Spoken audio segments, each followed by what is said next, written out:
Hey guys, RanterInShades here, exercising my first commemorates vlog style. Happy New Year to you all.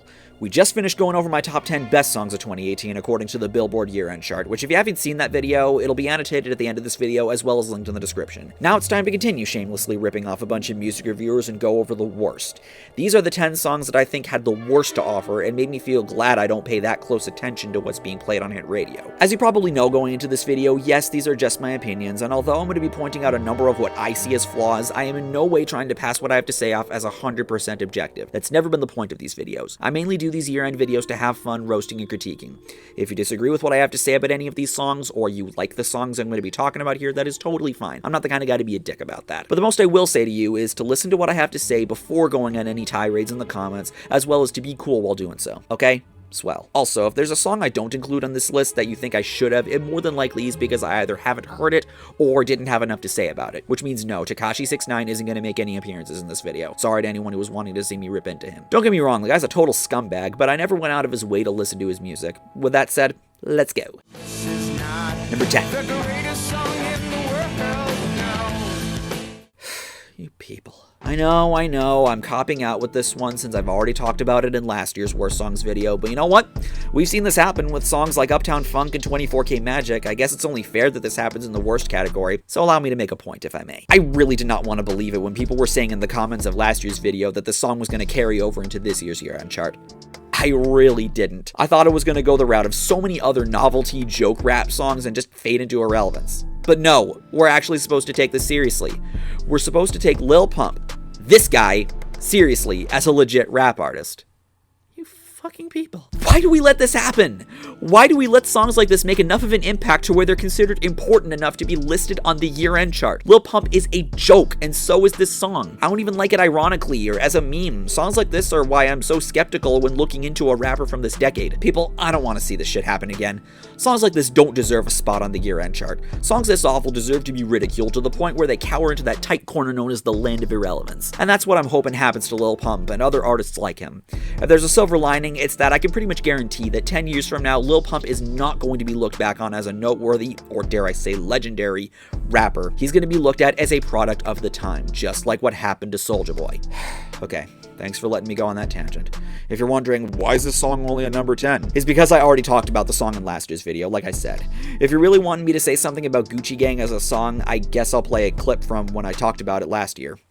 Did anybody else assume that the song was by Gucci Mane and Gucci Gang was the name he gave to either his crew or his fan base? Because I was not expecting the song to be by a guy called Lil Pump, let alone someone that looks like this. What else is there to say about the song? Most of it is just him saying the phrase Gucci Gang over and over and over. How many times, you ask? 53 times. Fuck this. Dear God, I was terrible with lighting and framing in the first few videos I made with the green screen. Number 9. While this is the best beat I've ever heard in a Drake song, maybe because the song's in my favorite key, F minor, unfortunately, like with so many Drake songs, the delivery sounds lifeless. Some might see that as him trying to sound sensitive, but for me, that doesn't make an entertaining rapper. One thing that bothers me a bit is how in the chorus he uses different women's names each time through. First it's Kiki, who no one had any idea who that was supposed to refer to. Then it's KB, then it's Resha, and then JT. No, that's not Justin Timberlake, though it would be really funny if that's who he was referring to. The second verse is really jarring with the beat changing and the bass cutting out, and Drake singing lines from the chorus in between parts really doesn't help. I don't get the point of this at all. The same applies to the bridge. Looking at the lyrics, I'm not even sure what these have to do with whatever point Drake was trying to make in his parts. The chorus makes me think that it's Drake lamenting about past relationships with girls I imagine he used to call on his cell phone, but with the exception of the featured artist saying, I fail to see a connection. Thus, the song sounds like a hot mess. Number 8. One thing you're going to notice throughout this list, and you probably noticed it in Best Songs of 2018 as well, is that it seems like 2018 is the year of the breakup song. I can't think of another year before this where there was this huge of an influx. This one's from the perspective of a female, Miss Dua Lipa. She talks in the song about what she considers rules for getting over an ex. Don't talk to him. If he calls you, it's because he's drunk. Don't even be friends with him. I could talk about how these rules aren't exactly new, as lots of people have taken this approach to getting over a breakup, but I'd rather touch on how everyone is different with how they handle them. Can you be friends with an ex? Sure, I know plenty of people that are still friends with an ex. The way I see it, being friends with an ex speaks just as much volumes in terms of how much you care for them as a person as it does if you were still together. I'll give the song this. It does do a bit better of a job at giving some context to the situation by mentioning, to that I say, if he's being that clear with you, then yeah, it's probably not the best idea to still be holding on to the idea of him. But even then, I'm not sure the lack of nuance in processing that is exactly justified. What if this guy genuinely wants to maintain a friendship with you? I mean, guys and girls can do that, can't they? I'd say a guy like that is worth keeping around and worth proving to him, others around you, and of course yourself, that you can work as friends. I definitely wouldn't encourage diving headfirst into the cold water, as I imagine it won't be that easy, but I do encourage gradually working yourself to that point. The singing is also pretty lifeless, especially in the chorus, and the song also lacks in structure given how most of the song consists of the pre-chorus and the chorus, so I'm not being given much to work with here. To close this segment, if you want to use new rules as your personal guide, that's your call. I'm just saying, maybe it doesn't have to be the be-all end-all approach. Number 7. Well, isn't this title mature? Hashtag sorry not sorry. Yeah, I'd like to not go back to high school, please. These lyrics are so basic and there's just no thought here at all. This is the kind of lyricism that a teenager comes out with when you ask them to write something about revenge or payback and not really much else. And for a song that 4 other people co-wrote along with Demi Lovato, that's just sad. Almost as sad as what I described the thought process behind Cool for the Summer as being like 3 years ago. The song screams immaturity too. Sorry not sorry is already a dumb juvenile phrase, and what doesn't help the immaturity levels is what she says in the pre-chorus, which is the most annoying sounding part of the song, not just because of the lyrics, but also because Demi speeds up her delivery in a really cringy sounding way. Payback is a bad bitch, you fucking with a savage. It'd be nice to me to take it easy on ya, but nah. How very pleasant. What's more is that there isn't any backstory behind why Demi is pissed at this person, why she wants to get revenge on them, and why she isn't sorry, let alone what she's apologizing for. Nothing is explained here, so how are we supposed to sympathize with her if we have no idea what the fuck is going on? The music video isn't even helping me here. You'd think with a music video we'd be given some extra context to what the song is trying to convey, but all we see is Demi partying with her friends. Is she supposed to be not sorry about partying hard? I mean, congrats, you like to party, cool.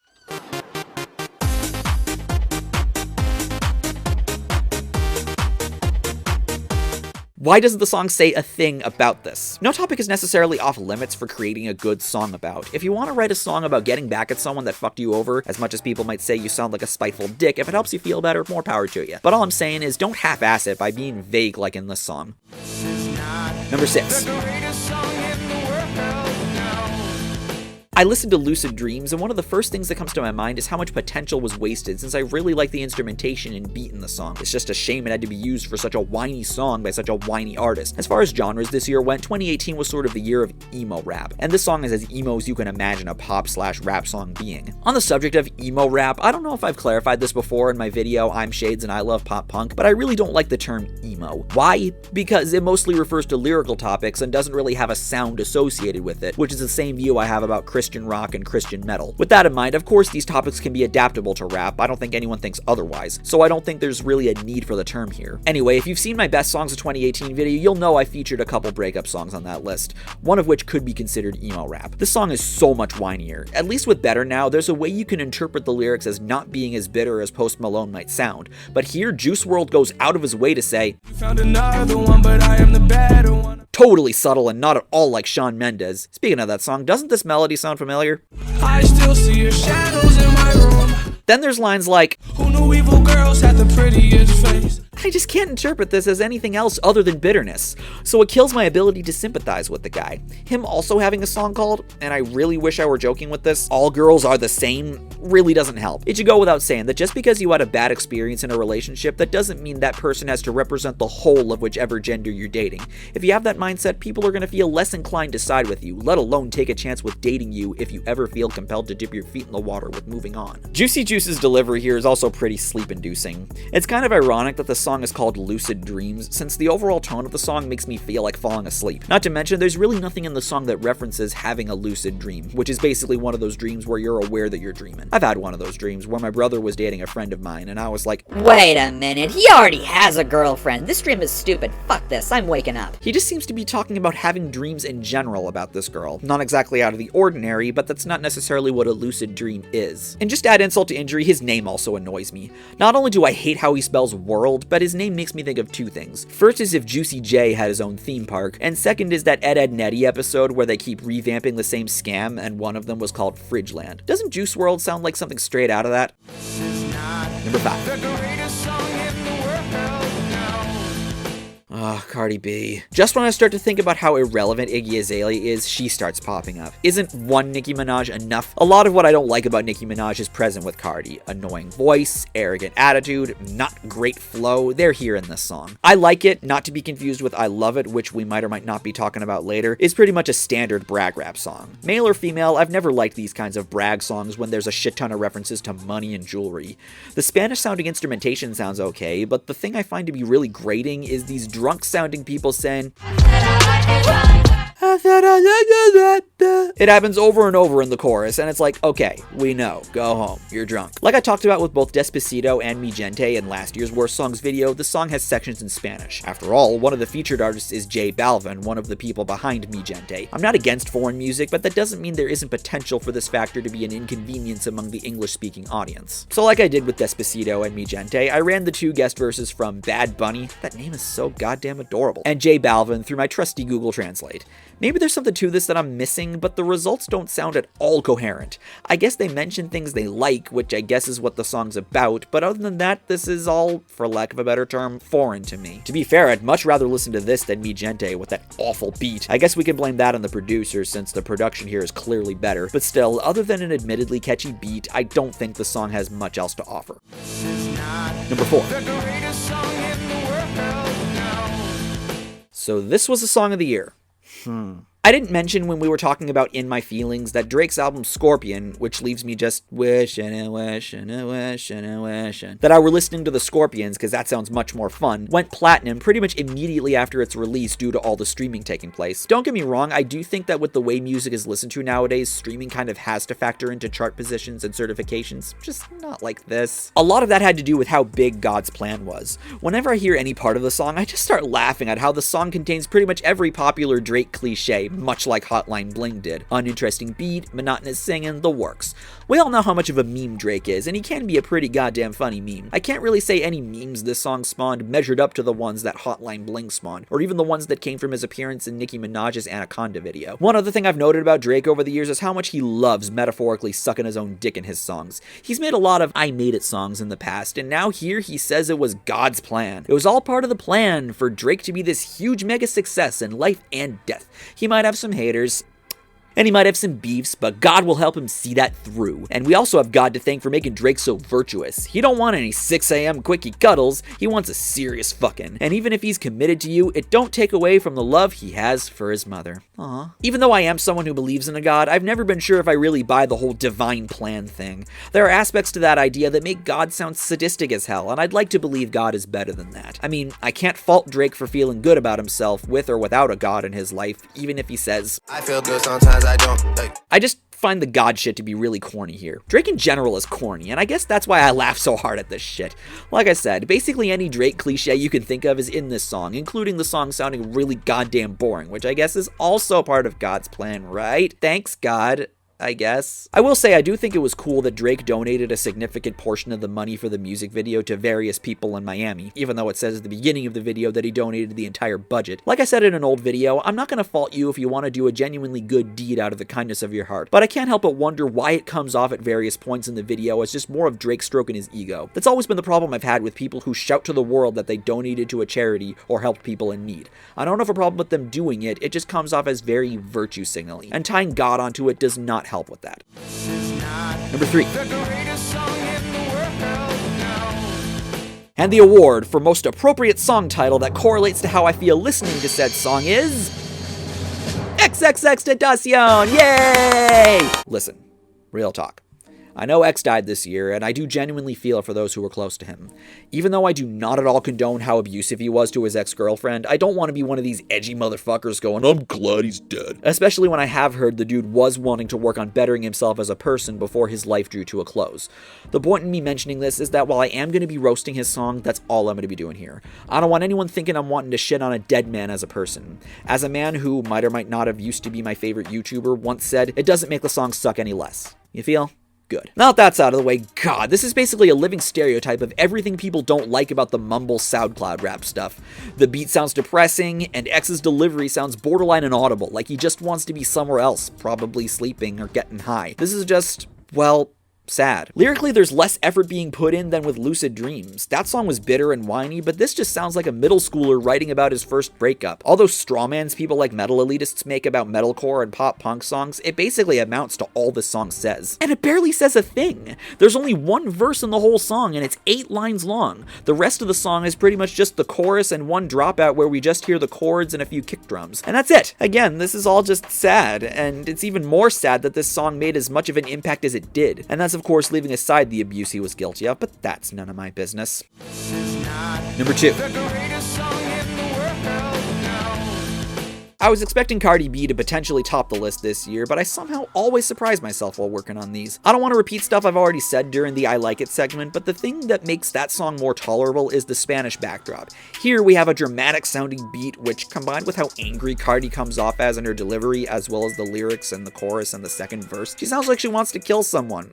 I don't like that. The rest of the lyrics are pretty much just bragging and reminding me more and more of shit Nicki Minaj would say. If that wasn't cringy enough, we get lines like, I might just chill with your boo, I might just spill on your babe, my pussy feel like a lake, he wanna swim with his face, I'm like, okay. You sound fun. Definitely someone I want dominating the rap scene. Of course, the beat is also generic as hell. In short, Bodak Yellow is the embodiment of everything I don't want to listen to when it comes to mainstream rap. It doesn't sound authentic musically, and there's nothing in the lyrics that would make me interested in exploring more about the song or artist. And that's sort of the summing up about why I do not like Cardi B. I remember talking on Skype with my friend The Random Gangsta one night, and we were reading the lyrics of the song, and it was just so hard not to gag. Just fuck Cardi B, okay? I'd love to have a great female rapper come out and be the next Jean Grey, but Cardi B ain't that. I only have one dishonorable mention this year that I'm kind of surprised didn't make the year-end chart this year, especially given all the coverage it got. This would be I Love It by Kanye West and Lil Pump, which I mentioned earlier would be talking about in this video. First off, what the fuck are these costumes? They make Kanye and Lil Pump look even more like clowns than they already do. Well, that's more so in regards to Pump. Kanye just acts like a clown. And not to mention, of course, ripping off the Think Big band from Doug. But this is supposed to be about the song, not the silly music video. The lyrics are also lazy as shit, as well as cringy, but I guess that's to be expected. I just lose it though whenever Pump says, "Your boyfriend is a dork, make loving."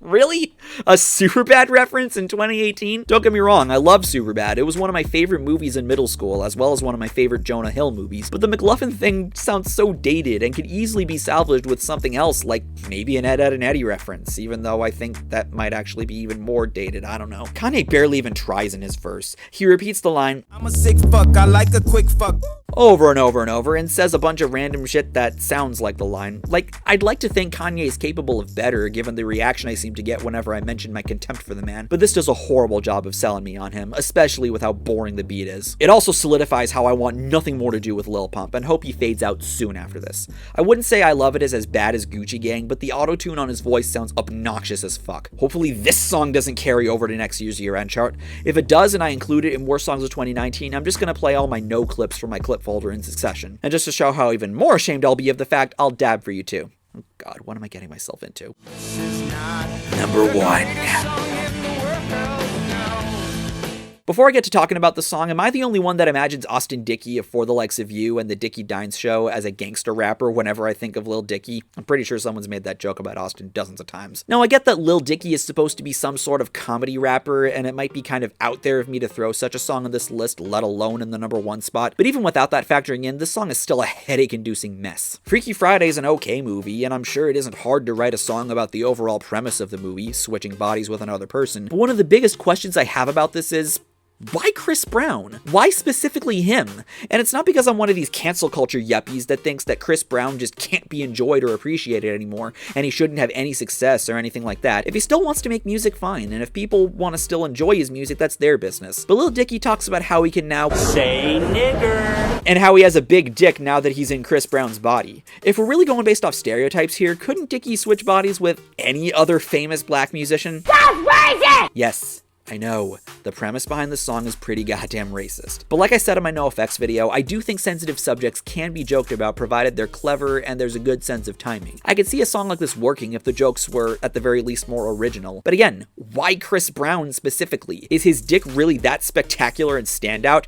Is his financial position really noteworthy compared to someone else more relevant? What about him is this goddamn special? And that's not even mentioning how the Chris Brown Rihanna controversy is still following him. People have not let go of that, even after almost a decade. And while I could argue whether or not that's justified, it's still a stigma that, like it or not, is attached to the name Chris Brown. So again, why would Lil Dicky want to be him? I'd imagine it would suck ass being him, even if I was rich, was a pretty good dancer, got a bunch of very forgiving girls, and had a big dick, of course, can't forget that. Admittedly, the verse where Chris Brown is in Lil Dicky's body did get a couple chuckles out of me, going, "Oh, yes!" It's funny because it's true. That is until we get to the part when he says, "Ain't nobody judging cause I'm black or my controversial past," implying that any of the problems anyone had with him had to do with him being black. I'd imagine if it was a white guy that punched Rihanna, people would be saying the same shit they did about how horrible Chris Brown was for what he did, because, you know, domestic abuse is kind of awful, no matter the race, gender, or sexual orientation. And even if we took the controversial past out of the equation, just because someone is white, it doesn't mean that they're inherently privileged. White people, including myself, still have their problems just like anyone else. And while I can't acknowledge I have some privileges, such as being able to live at home for the time being, along with having a wonderful and very supportive mother that isn't dropping any financial nukes on me, that not only has nothing to do with me being a white man, but it doesn't take away from any personal setbacks I know I have outside of that. Michael, could you please empty the dishwasher? I'll be right back.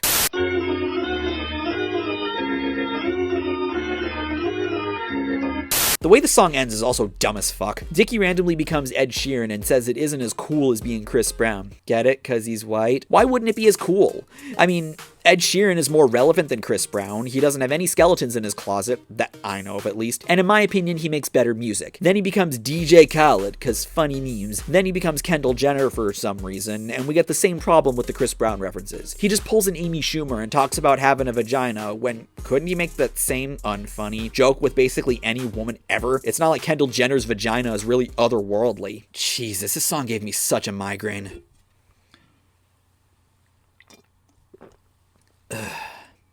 It's such a mess. Why was this even a hit?